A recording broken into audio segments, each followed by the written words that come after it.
Oi, gente. Eu recebi na caixinha a dúvida do André. O André é um grande colaborador da nossa coluna, da Verso e Reverso. Ele traz sempre alguma dúvida que eu respondo sempre na hora no direct. E em troca a gente tem esse material maravilhoso para trabalhar.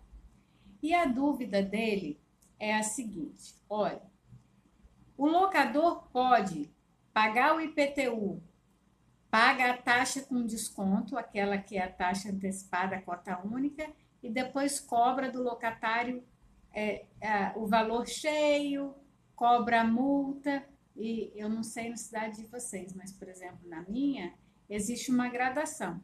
Tanto tempo vai pagar uma multa X, se passar do tempo, uma multa maior. Se fizer auto de infração porque virou o exercício, é uma multa maior.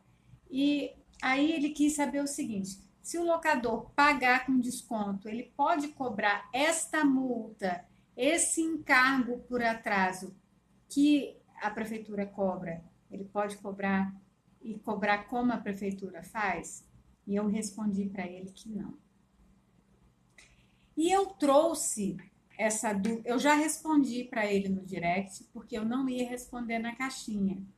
E eu não ia responder na caixinha, como não respondi, porque a dúvida é muito rica e a gente precisa explorar essa dúvida num vídeo maior, porque tem muito ensinamento nisso aí. Vamos lá.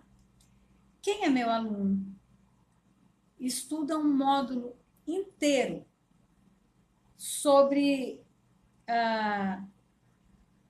noções essenciais de contrato. Se você é corretor e você trabalha com locação, você precisa ter uma formação mínima para trabalhar contrato, para compreender e saber como se portar nesse ambiente contratual da locação. Por quê? Porque você, como locador, você trabalha numa relação piramidal. Você está lidando o tempo todo com locador e com locatário, o tempo todo com locador e com locatário. E você tem, embora na base dessa pirâmide não haja uma interferência da figura do corretor, da imobiliária na locação, a relação da locação pura, ela se estabelece exclusivamente entre locador e locatário.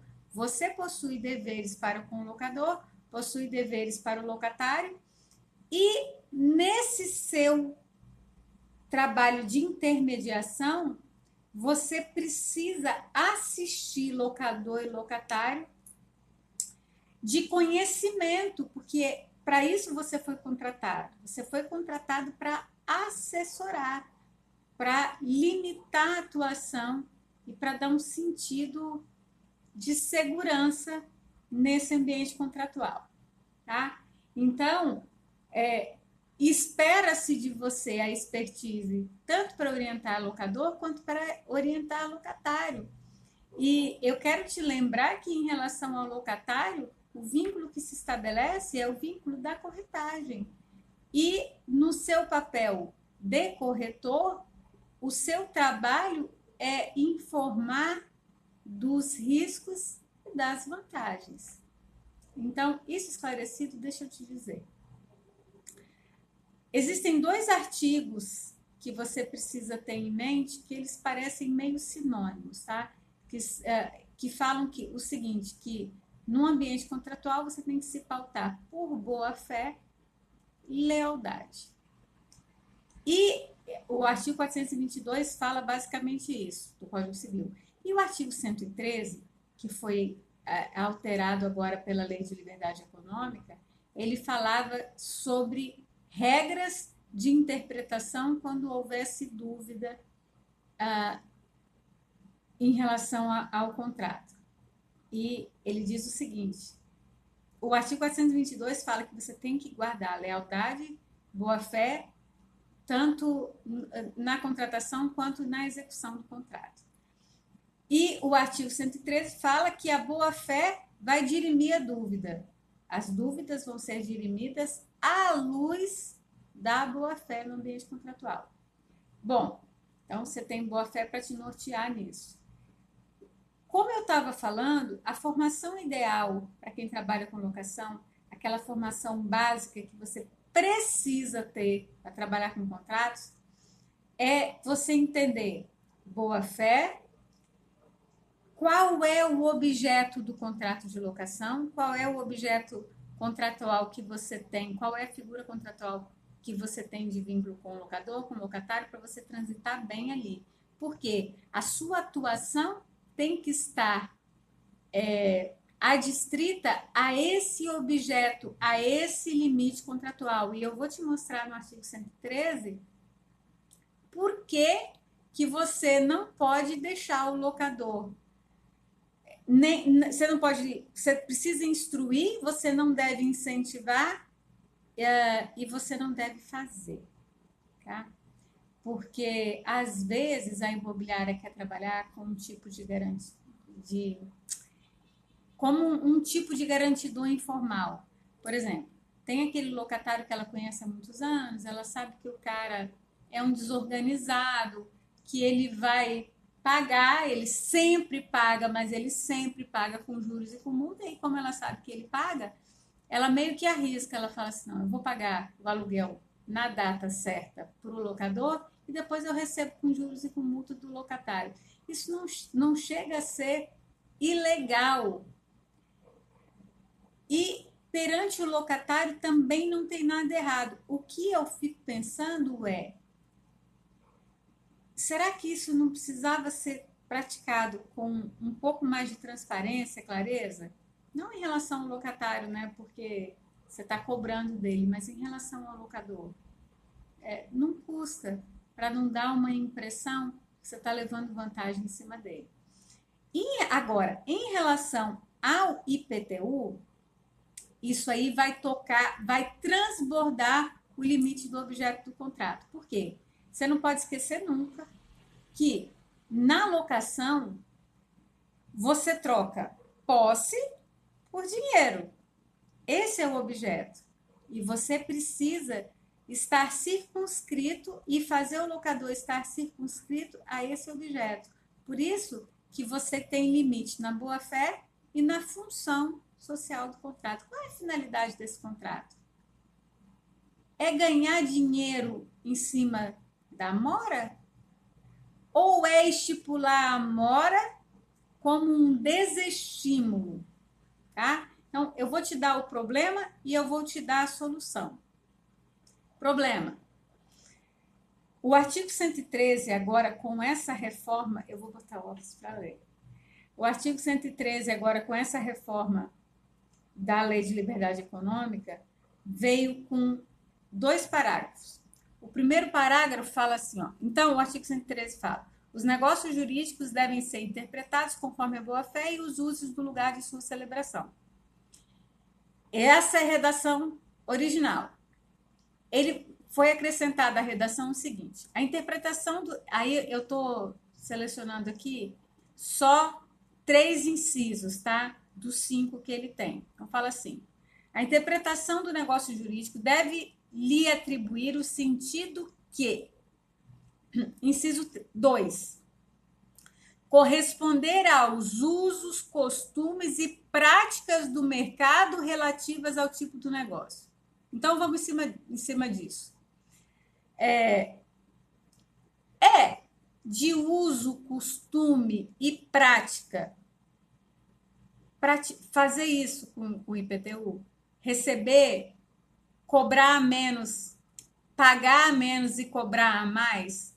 O que você pode repassar para o locatário é o encargo da demora, né? Que é o juro legal, a multa estabelecida. Agora, e eu vou te dar uma problemática em relação a isso. Se ele não pagar e você precisar ajuizar, o artigo 784 do Código de Processo Civil fala que o crédito proveniente do contrato de locação é um título executivo, desde que documentalmente comprovado.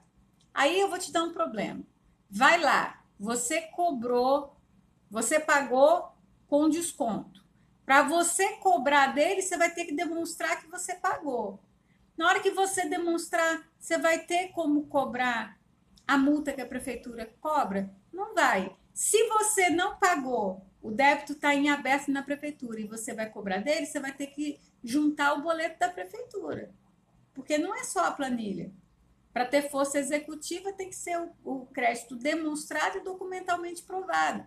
Então, eu estou te mostrando que você não tem meios de levar essa empreitada à frente e que isso infringe dever de boa-fé. Aí, inciso 3, corresponder à boa-fé.